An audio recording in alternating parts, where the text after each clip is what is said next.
So I'm in the Medevac room just checking out the incubator, and so it's always charged. And then when we go on a Medevac to a village, we start heating it up as soon as we get the call.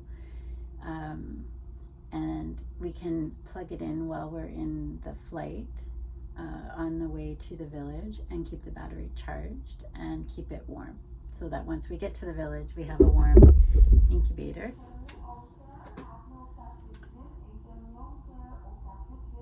So to turn it on, there's two ways to turn it on. One is around the back of the side. I won't show you, but if you just look for, there's a, it's like a black cylinder, and inside the cylinder is the on and off button. But it's usually plugged in and on, and we just have to turn it on from here. It's not obviously the power button, but it's just below. It's just a dot, actually. It shows you that the battery's charged, and it shows you the temperature. So the temperature of the inside of the monitor, and then there's the temperature of the air. So with a newborn, you don't want to put the temperature at 36 degrees. It'll overheat the baby. But the more preterm it is, the more the baby has to be a bit warmer. But for a term newborn, 26 degrees is about right, or even like a 36-weeker.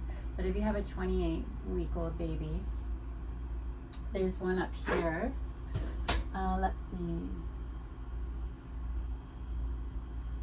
So by weight, you might adjust the temperature, but really you want to be taking the baby's temperature and adjusting the temperature. But it's a good place to start is here as you're pre-warming the incubator. And then around the side,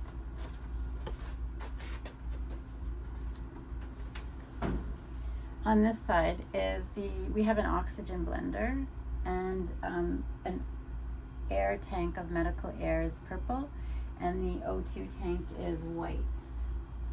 So you need to first turn on the tanks, just like you would a regular tank. You can see another video on that.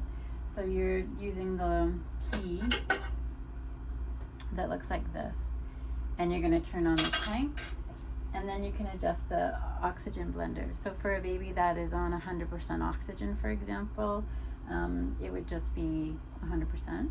And let me just turn it.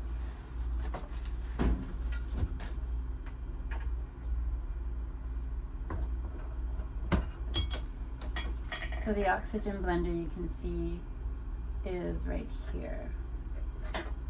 So 21% is room air, and then it goes up to 100.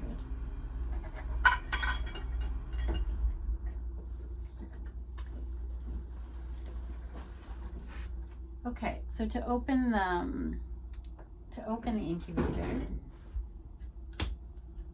you just put it on both sides like that. And you want to have the head of the baby where there's a hole, so that you might need to do anything for the baby. You can reach in for the baby's head. So the baby's head is always going to go on this side. We work with the respiratory therapists, or the inhalos, and so they have the kit with which is all the attachments for the Hamilton respirator. And so they do a really great job for CPAP. And so anytime you're called for a threatened preterm birth, try it. Hopefully the inhalo can go with you, because they can set up the Hamilton T for CPAP. If the inhalo can't go with you, we have everything needed to do CPAP using the Neopuff. Oops, bring it down here. The Neopuff. So the Neopuff works without batteries. You just attach it to your air, your medical air and O2. And you can attach your CPAP. And so maybe we'll do a video on CPAP too as well. And as well in here is a bag and mask. So for example, if the baby were to collapse as you're en route, you can start ventilating right away easily with a self-inflating bag.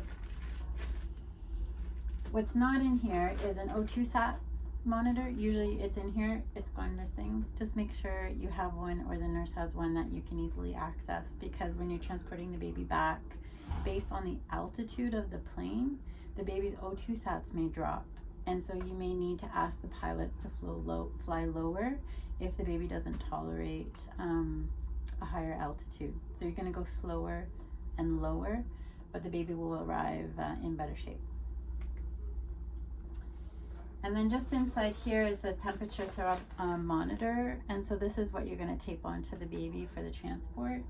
This one is not disposable. So unlike the one that we have on our giraffe in the maternity, the one for the incubator is not disposable.